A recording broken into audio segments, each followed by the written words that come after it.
मिडियानि गेजेरजों आं दिनै बेखौनो फोरमायनो सानदों दि पानेरि दख'रा एबसु आरो लोगोसे पानेरि रिजनेल एसोसिएशननि बानजायनायावहाय दिनै फैयै 28थि बोसोर जाफैबाय जे मुंख्लं बिथांमोनखौ गोसोखांनानै जे गेलेनाय बे गेलेनायावहाय जोङो फुटबलखौनो जोंनि मेन हिसाबै जों लादों दा जियानो जा नैबे बेलायाव जे मुंख्लंफोरखौ सिबिनो थाखाय जोङो फुटबलनि थ्रुयै जों मोनसे जे नेरसोन हिसाबै जों लादों दा बेयाव नंगौ गोबाव सम बर'फोरा आन्दलन खालामबोबाय आन्दलन खालामै मोनसे स्टेजाव सफैबाय बै आन्दलन खालामनायावहाय बे मुभमेन्टआवहाय दिनै गोबां बर' बिर जोहोलावजो बिथांमोना गावनि जि बेसेन गोसा जिउ गावनि न'खरनि बाय बाहागि बिथांमोनखौ साफ्रोमखौबो नागारनानै दिनै जोंनि गेजेरनिफ्राय बिथांमोना आन्दायलांनो गोनां जाबाय बिथांमोनखौ जोङो सिबिनो थाखाय जोंनि जे मोनसे नेरसोन हिसाबै जों फुटबलखौ लादों दा बेयावहाय जोङो दिनै 29थि बोसोराव जे मोनसे स्टेज जे मोनसे आगानाव होफैबाय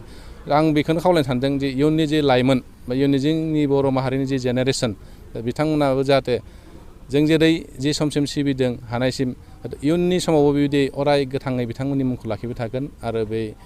जोंनि बर' माहारियावहाय जेसेबांखिनि बड'लेण्ड सोमावसारनायावहाय मुंख्लं जाबाय बिथांमोन साफ्रोमखौबो जों सिबिनो दाबाव आरो जों इयुनसिम सिबिलांबाय थानांगोन जेब्लासिम बर' जाथिया थागोन अब्लासिम बिथांमोनखौ सिबिनायखौ आं लुबैदों आरो जोंनि दख'रानि सिङावहाय गासै 16 बिथांमोना मुंख्लं जादों दा बिथांमोननि न'खरनि जिखिनि जोङो सुबिदा होनांगौमोन बा जिखिनि जों बिथांमोननो जेरैबायदि मान सनमान होनांगौमोन हयथ' जों बेखिनिखौ हायाखै आरो बेखौ आं खावलायनो सानदों जे जोंनि जि सरकारनिफ्रायबो जि हाजासे बिथांमोना बै न'खरनि जि अनसुंथायानो जा बा जि मोनसे संस्थापन जाहाथे बेखौ होयो आं बेखौ सरकारनिसिम खावलायबाय आरो दिनैनि जे गेलेनाय बे गेलेनायावहाय जोंहा नलबारि आरो जोंनि भेरगाव डिस्ट्रिक्टनि जे चेम्पियन लिग चेम्पियन उसु डिमाकुसि क्लाब बिथांमोनाहाय बेयाव गेलेगोन आरो बिथांमोननि गेलेनायनि गेजेरजों दिनै जों बे दिनैनि जे मुंख्लंफोरनि मुङाव होनाय गेलेनाय बे जागायजेनगोन आरो बेयो फैयै जोंहा 21 अक्ट'आवहाय जोंहा बे फाइनाल गेम जागोन पानेरि दख'रा दुलाराय बर' फरायसा आफाद आरो पानेरि रिजनेल स्पर्ट्स एसोसिएशननि बानजायनायाव 28थि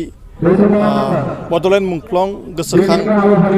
जोलुर बादायलायनाय 2022 बेयो दिनैनिफ्राय जागायजेनबाय आरो बिनिनो गिबि हाबाफारि हिसाबै जोंहा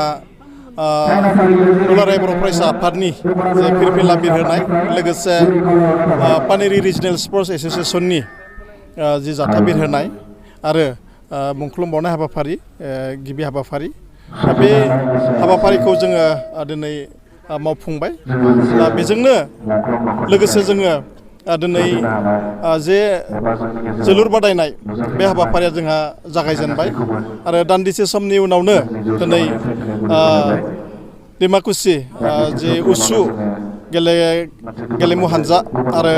जे नलबारिनिफ्राय सफैनो हानाय मासा जे क्लाब बिथांमोननि गेजेराव दिनैनि जि बादायलायनाय बेयो जागोन आरो बे गेलेनाया दिनैनिफ्राय जागायनानै 21 अक्ट'बरसिम सोलिगोन दा बेखायनो जों आसा खालामदों बे गेलेनायनि गेजेरजों जोङो जोंनि दख'रानि सिङाव थानाय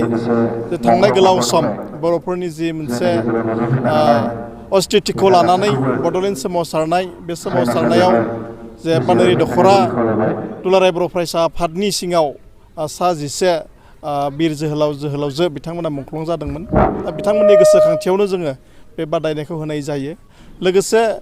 बिथांमोननि जोङो मुंखौ अराय गोजोर खालामनो आरो बिथांमोननि जि मोनसे जिउनि जि मोनसे बलिदान बेखौ जोङो लाखिलांबाय थानो थाखाय बा गोसोखांबाय थानो थाखाय बिथांमोननि मुंजों जोङो जोलुर बादायनायखौ होनाय जाबोदों आरो बियो 28थि जाबाय दिनै लोगोसे जोंहा दुलाराय बर' फरायसा आफादनि जे मोनसे मावथांखि बर' हारिखौ जे गेरेमसा माहारि दानाय बे बेलायाव जोलुरजों लोगोसे जोङो बायदि रोखोमनि जिखिनि गेरेमसा माहारि दानायनि थाखाय जिखिनि दुलाराय बर' फरायसा आफादनि मावथांखि बेबो मोनसे बिनिनो हाबाफारि दा बेखायनो जोङो बोसोरफ्रोमबो बेखौ जों खुंनाय जायो आरो बिनि गेजेरजों जोंनि पानेरि ओनसोलनि जे गेलेनो मोजां मोनग्रा जोंनि जे जेनेरेसन बिथांमोनखौ जोङो थुलुंगा होनो जों नाजादों बिथांमोनखौ जों बोरैहाय जोलुर गेलेनायनि गेजेरजों मोनसे गावबा गावनि जिउ दानाय आरो लोगोसे बर' माहारिनि मुंखौ बोरैहाय फेहेरनो हायो बे थांखिखौनो लानानै जोङो बे हाबाफारिखौ लानाय जायो आरो बेयो दिनैनिफ्राय जागायजेनबाय। गिबियावनो निउस 24 बड'लेण्ड नोंथांमोननिसिम पानेरि रिजनेल प्रेसिडेन्ट जानानै साबायखर बावहरनाय थाबाय।